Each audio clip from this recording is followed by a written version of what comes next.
ध्ययेत् शारदचन्द्रसुन्दरमुखम्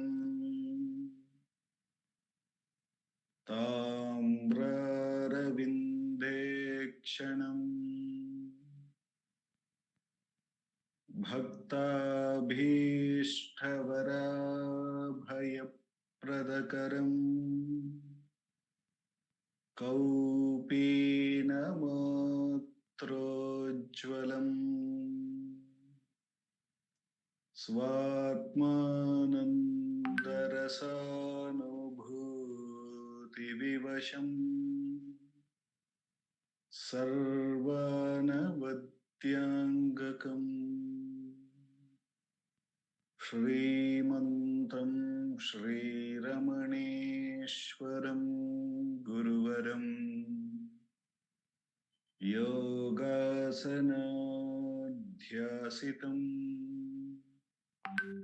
ध्यायेत् श्रीरमणेश्वरम् ध्यायेत् श्रीरमणेश्वरम् ध्यायेत् श्रीरमणेश्वरम्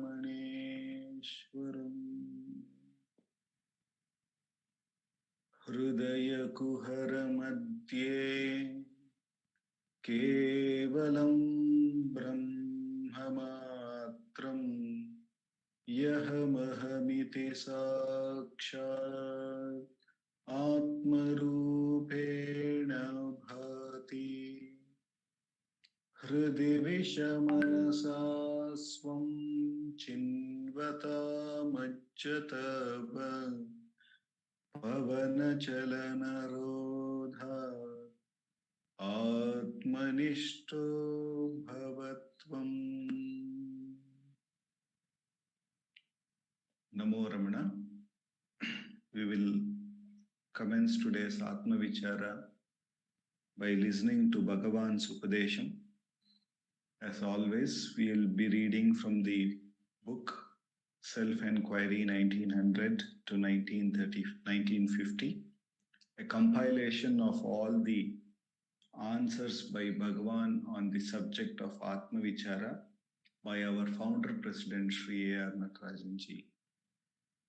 In the series of questions that we have been looking into, we have reached the question number 62, wherein the devotee asks, please clarify what is meant by subsidence of I. The devotee asks, please clarify what is meant by subsidence of I. Bhagavan says, if the I subsides, truth will shine forth by itself. If the I subsides, truth will shine forth by itself. Being free of thoughts and still is to abide in the self. In course of time, through self-enquiry, one would learn to handle the thoughts as soon as they arise. The source of life breath and the mind is the same. Hence, control of one also leads to the control of the other. However, it is preferable to search for the source of the mind than to watch the breath, as it is relatively easy. During sleep, even though the body is like a corpse, in God's scheme of things, for protecting it, the life force would be at minimal levels so that the body is not mistaken to be a corpse. That is why, if a person is sleeping, a wild animal will only smell the person and will not harm him. I repeat Bhagavan's answer. If the I subsides, truth will shine forth by itself. Being free of thoughts and still is to abide in the self. In course of time, through self-enquiry, one would learn to handle thoughts as soon as they arise. The source of life breath and the mind is the same. Hence, control of one leads to the control of the other. However, it is preferable to search for the source of the mind than to watch the breath, as it is relatively easy. During sleep, even though the body is like a corpse, in God's scheme of things, for protecting it, the life force would be at a minimal level so that the body is not mistaken to be a corpse. That is why, if a person is sleeping, a wild animal will only smell the person and will not harm him. In this beautiful question answer, Bhagavan is making it very clear about how the I is and how the subsidence of the I would be. He's making it very clear here.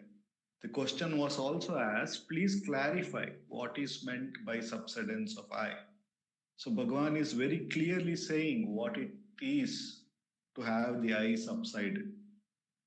So he says, if the I subsides, now truth will shine forth by itself. Now this I, what exactly is this I and how does it subside? So first,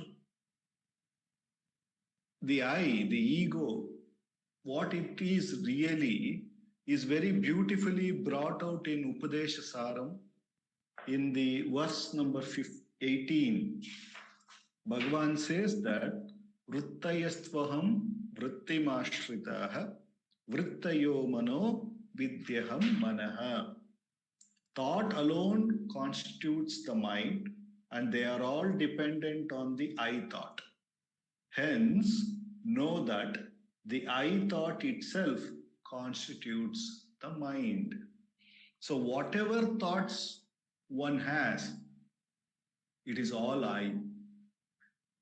So usually we may think that the I is only that particular I thought, where I am this individual, or when we refer to that. But Bhagavan in this verse 18 is saying that thought alone constitutes the mind and they are all dependent on the I thought. Hence, know that the I thought itself constitutes the mind. So all that thoughts that we are saying, it is all nothing but the I thought. So when that subsides, truth will shine forth by itself. Therefore, Bhagavan says, being free of thought and still is to abide in the self. So being free of thoughts and still is to abide in the self. So we don't have to, very clearly we can make this category. If there are thoughts and the mind is functioning, it is all nothing but the I functioning. Ganeshananna in this book of Atma Upadesha Saram says, when the thief, how do you know who is the thief? When the thief is functioning, when he is doing the theft, we know that he is the thief. So the thought, what does it do? If we see, what does it do?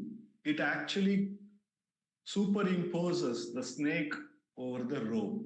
It makes something which is very, very superficial, imaginative, to become real, and the real totally is superimposed by it. What is the real? That is where Bhagavan's inquiry comes. Instead of just holding on to the thought, which is the I, which is the form of the I, or it is the I itself, instead of holding on to the thought, if we simply question it, to whom is this thought? It becomes, we get to know that it is this I. So it is for me.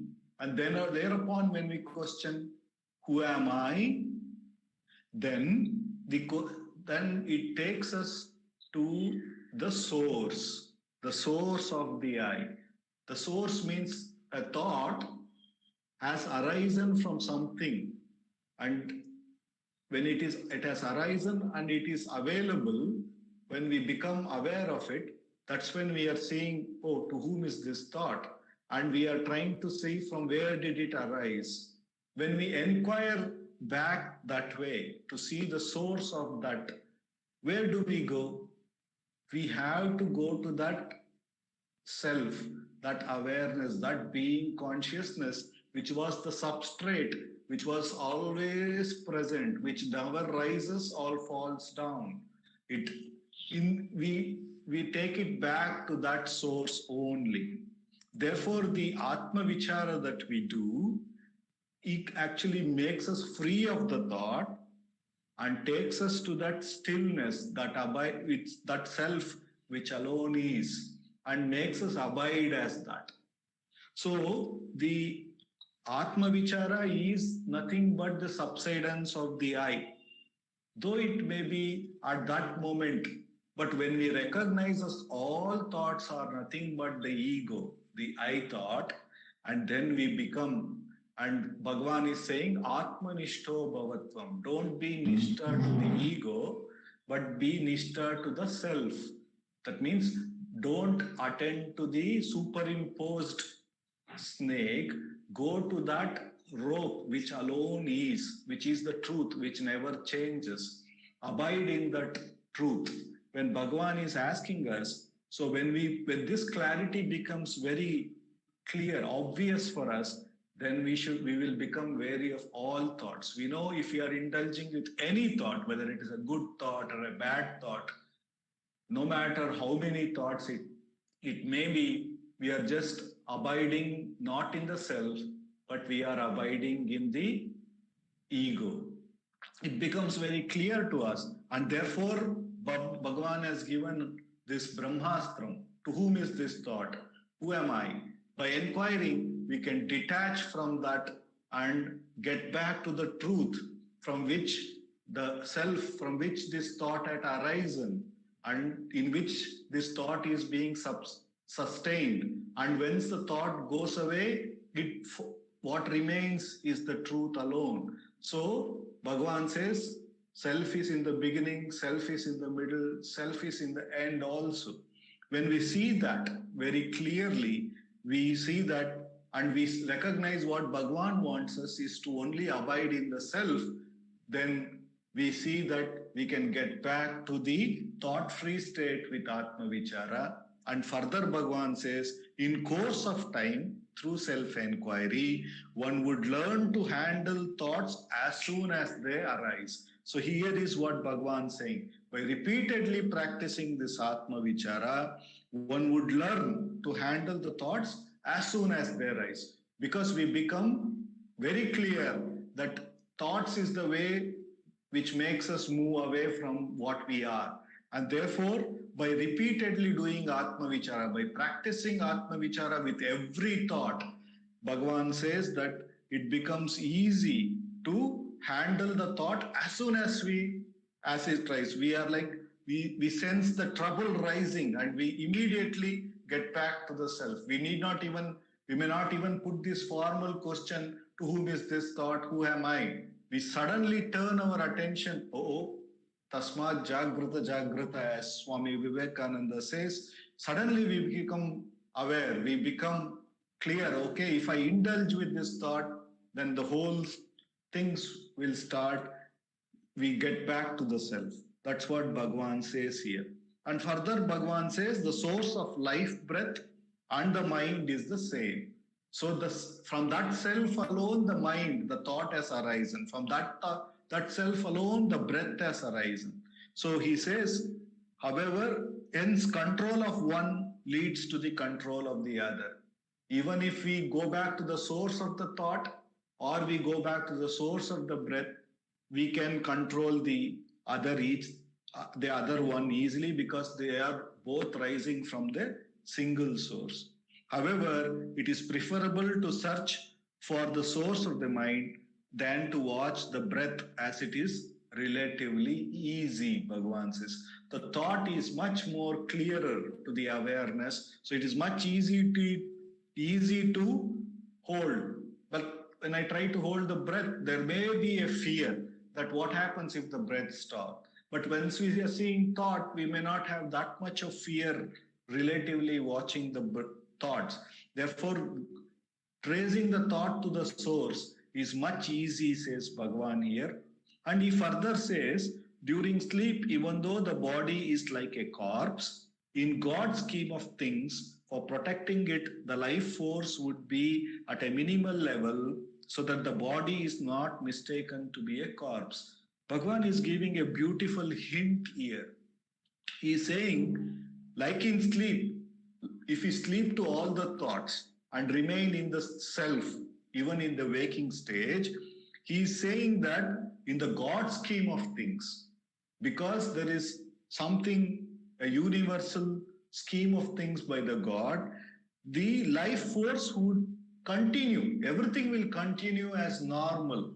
So even though he is giving the example that the breath will be sustained by that God scheme of things, so that the body is not mistaken to corpse. That means all the activity this body has to do, in a way, he is telling, when we abide in the self, it will happen naturally. We need not have to worry.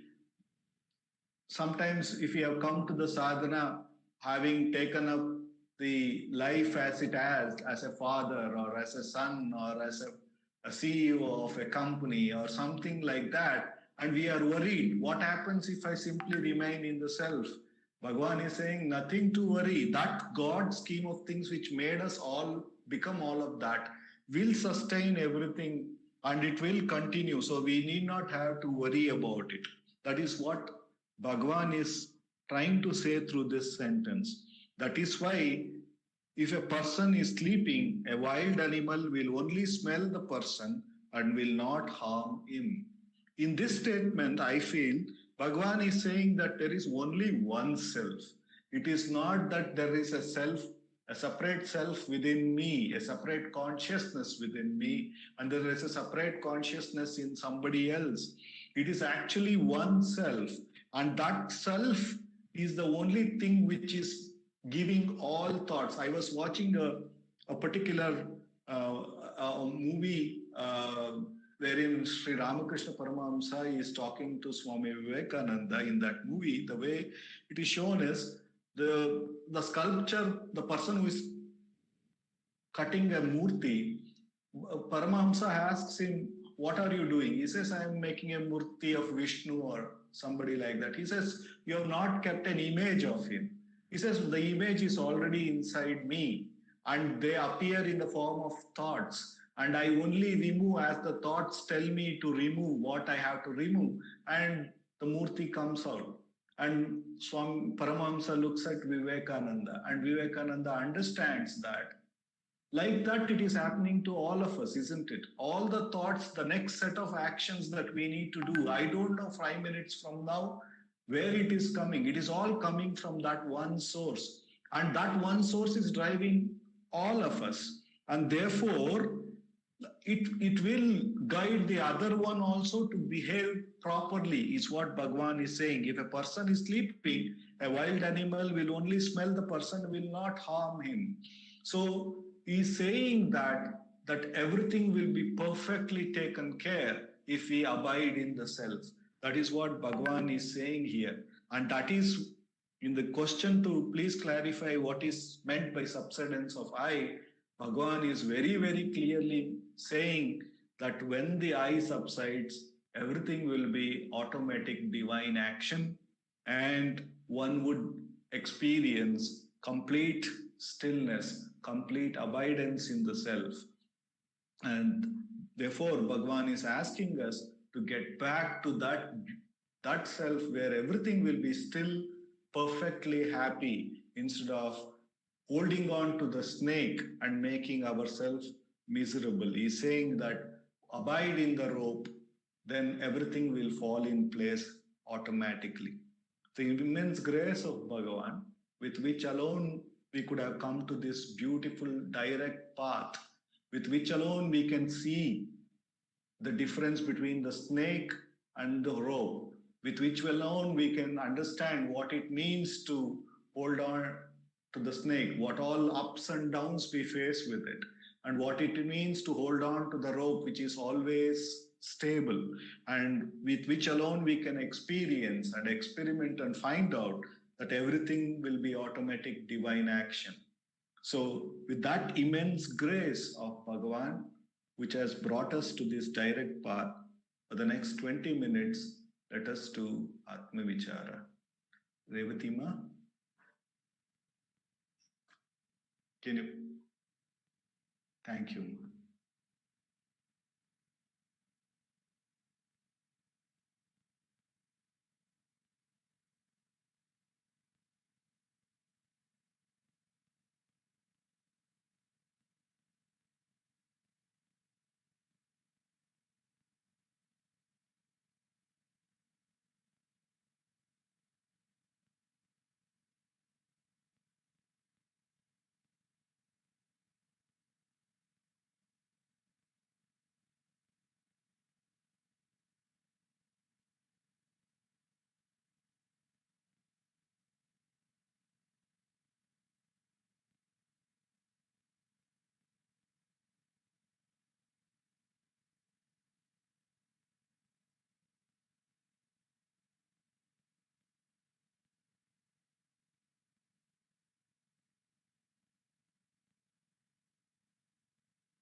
over to Shardaka to dwell more into Atma Vichara through Ramana Gita.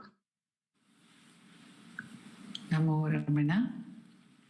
Prostrations to Ramana, shining as the self in all beings. By the immense grace of that self, manifest as Ramana, we have been practicing the Atma Vichara. And before the practice of Atma Vichara, we had some Shastra Charcha. That is, Charcha is discussion. Discussion about the scriptures. Scriptures in this case being that which is spoken by Bhagavan.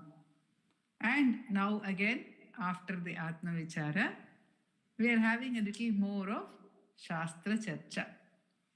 And we are dwelling on the question in Ramana Gita. There was a question by Ganapati Muni. The second question was, is Shastra Charcha alone enough to free us, to liberate us? And Bhagavan has answered, he has answered, it is not enough. Upasanam vina siddhir naivasyat iti nirnayaha. Na samsiddhir vijignaso kevalam shastra charchaya. So there are two aspects to this answer. Bhagavan is saying, because Muni has asked, Muni also has asked, is it enough to discuss the scriptures alone? Is manana enough? So Bhagavan is saying, no, one must practice, and not, what is the kind of practice that he is stipulating here? He is calling it upasana, and that upasana, he goes on to define in the next verse, that upasana is not different from jnana. It is the same as jnana. Only thing is, it is intermittent when it is upasana, and it is steady when it is jnana. This is what Bhagavan says. So Bhagavan says the practice of self-abidance. Because in the very first answer, Bhagavan starts by saying, Mochayet sakalan bandhan atma nishtaiva kevalam. So he says that whether we have discrimination or we have a discussion about the scripture, the Shastra is the spoken word or the written word of one who is steadily abiding in that. So for us, the Shastra here is the Ramana Shastra. It could be Ramana Gita, it could be talks or any other question answers with Bhagavan. It could be the Upadesha Saram or the Ulladu Narpadu or the Saddarshanam, or it could be the 5 hymns on Arunachala. It could be Who Am I? Or it is basically for us the Ramana Shastra is the words of Bhagavan. But Bhagavan is saying that while meditating on this is certainly recommended, or he does not say it is a waste, but he says that alone cannot liberate. That means to say that that is a step for us to get to abidance. This Shastra Charcha is required, just as he has said that Satya Viveka will give us Vairagya. So here also Bhagavan has said in the answer which was meditated upon by Dilip today, he says that we should abide in the self. And self-inquiry helps us to abide in the self. If we look at Bhagavan saying that Upasana is actually the practice of abidance. Upasana, as we meditated upon it, is sitting close. Upasana. Upa means close. Sitting close. Normally, upasana is interpreted to be puja, different ways of objective meditation. But Bhagavan is here calling it the same as the Atma Nishtha, because he says that Abhyasa Kale Sahajam Sthitim Prahur Upasanam. That is, while we are in practice, the very same state, the Sahaja state, when it is practiced, when it is intermittent, it is Upasana, or it is called Abhyasa. Siddhim sthiram yada gachet saiva jnanam taduchyate. When it becomes steady, that is called jnana. And what is this jnana like, says Bhagavan? This jnana is vishayan samparityajya swasvabhavena samsthitaha. With all objects having been discarded, vishayan, all objects having been discarded, samparityajya swasvabhavena, swasvabhava, our own swabhava, our own true nature, abiding in that, swasvabhavena samsthitaha, jnana jwala kriti prokta. It is like the constant burning of the flame of knowledge, sahajam sthiti ratmanaha. That is the sahaja sthiti. But that means when we are coming and going from that state, which is when Bhagavan gives us the tool of inquiry. And he says that gradually, as we apply the tool of inquiry, the moment the mind rises, as Dilip also said, the moment the mind rises in the form of thought, in the form of Vishaya, in the form of an object, when the object comes to us, it is actually the reverse.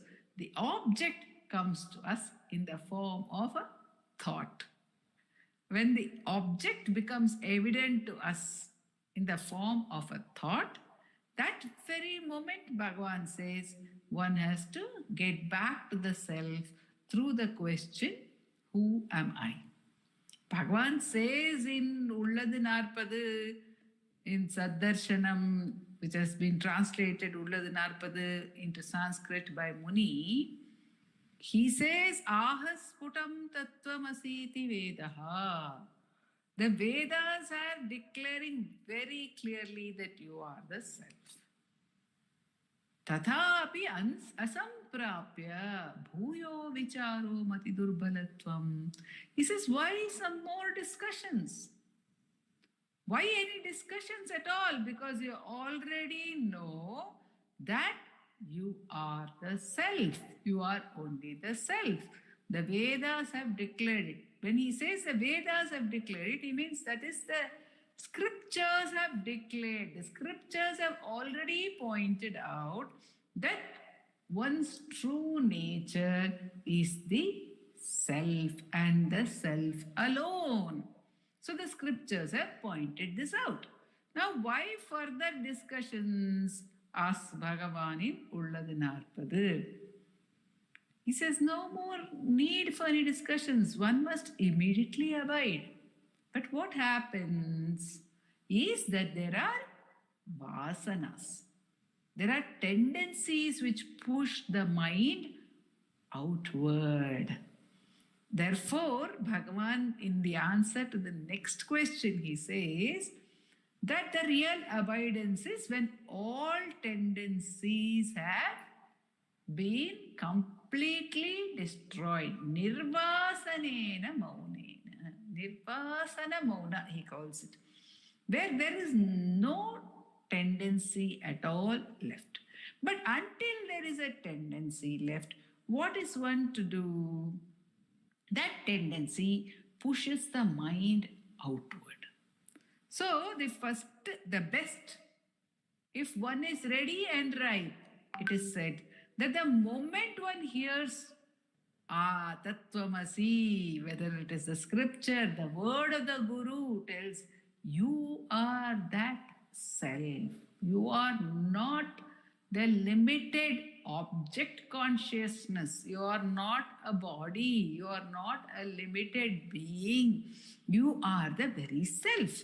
So the moment one hears it, if one is ripe and ready, one will accept it completely.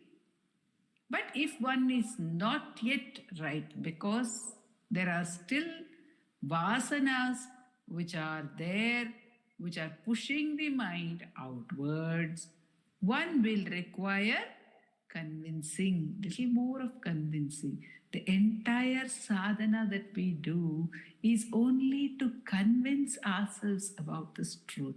All of us know it.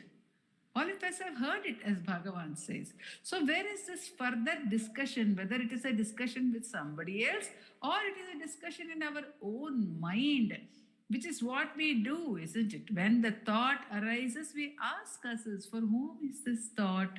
This thought is for me. So, this small discussion happens. The Shastra Charcha happens in the mind. Further, it may not happen. And as Dilip said, as soon as the thought arises, one may not even ask, whose thought is it? For whom is this thought? The thought I, this thought is for me. Such a charcha also may not happen. It may immediately turn back to the source. Then, as it repeatedly turns back to the source, Bhagavan says that abidance will become steady. But if it is not turning back to the source immediately, what does it do? It gets into charcha, it gets into a discussion. And normally, what is the discussion it gets into? It gets into a worldly discussion. Bhagavan says, if Atma Vichara is not there, Loka Vichara will be there. So it gets into a discussion that is worldly. What is a worldly discussion? A discussion about or pertaining to the world or pertaining to objective knowledge. It gets caught in a world of objective knowledge. It begins to think about the object. It begins to think in terms of time and space. It begins to wonder even about one's own sadhana. We begin to have questions. Oh my God, my mind, I do not know when it is going to subside. Or we may think so and so. They are actually very ripe. Their mind is subsiding, not my mind. Or they are learned. They have studied a lot. Their mind is subsiding. My mind is not subsiding. My mind is going after this and that. I can't help it. I don't seem to be able to help it. Like this, we get caught in one thing or another, one charcha or another.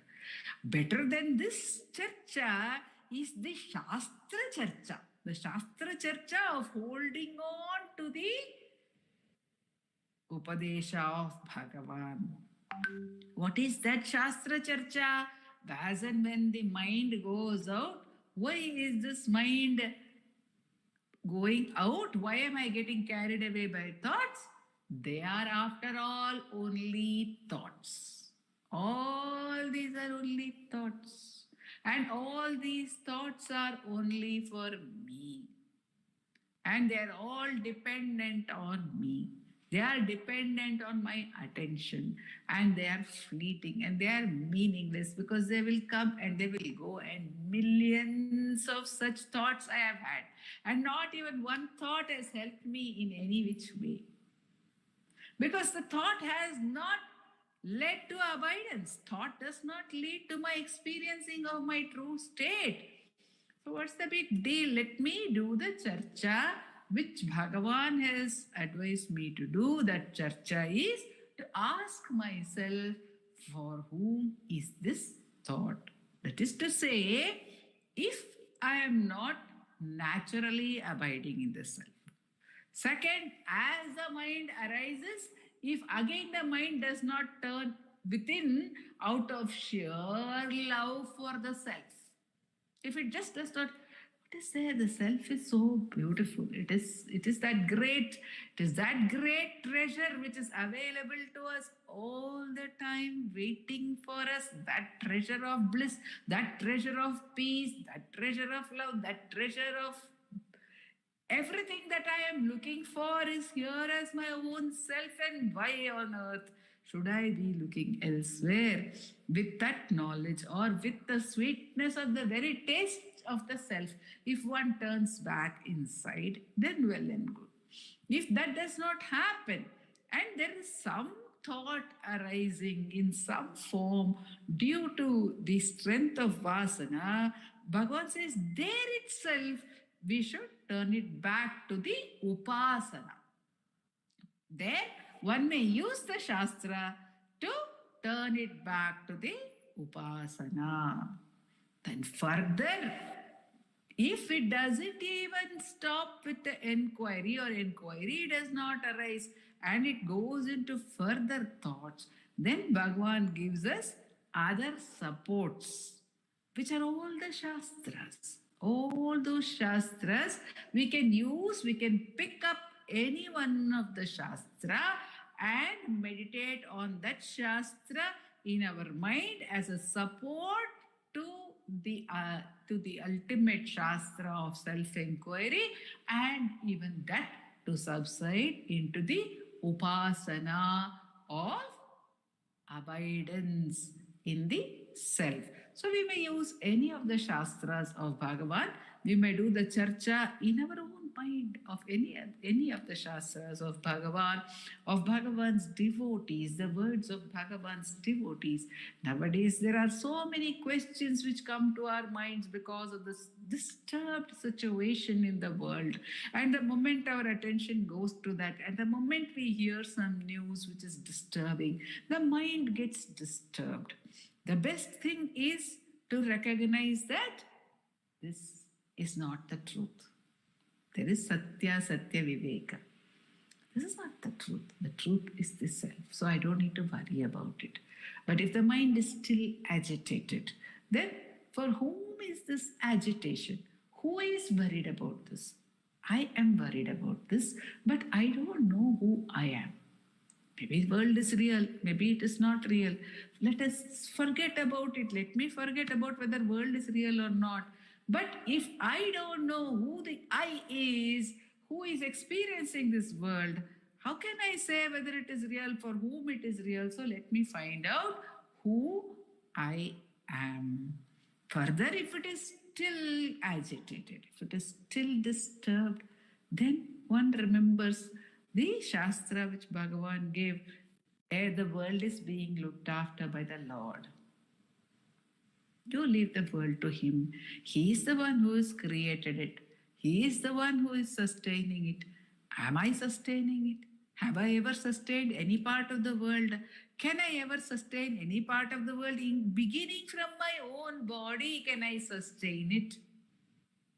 I am not responsible for even my next breath. And when He is sustaining everything, when He is sustaining everyone physically, when He is that loving support of all within, why should I worry about the world? We may remember this Shastra. We may remember the story of Bhagavan, which is a wonderful, magnificent Shastra. We may remember the qualities of Bhagavan, how he was totally udasinaya namaha, totally indifferent to everything while loving. Who can love more than him? Loving all. So we may remember that as the Shastra. Any one thing which we have read, any word of Bhagavan, any conversation we may have had with devotees will become the Shastra support which we can take. But we must remember that the support of Shastra is not to continue to meditate upon the Shastra. Very often, the Shastra comes, the support comes, and the mind starts dwelling on the Shastra itself. How beautiful is this? How beautiful are these words of Bhagavan?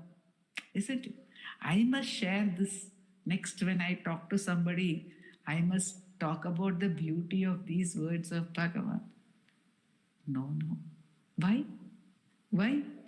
Why not go back to the core of the beauty of those words, which is Upasana, says Bhagavan. Get back to Upasana. Get back to Upasana. Vishayan samparityajya.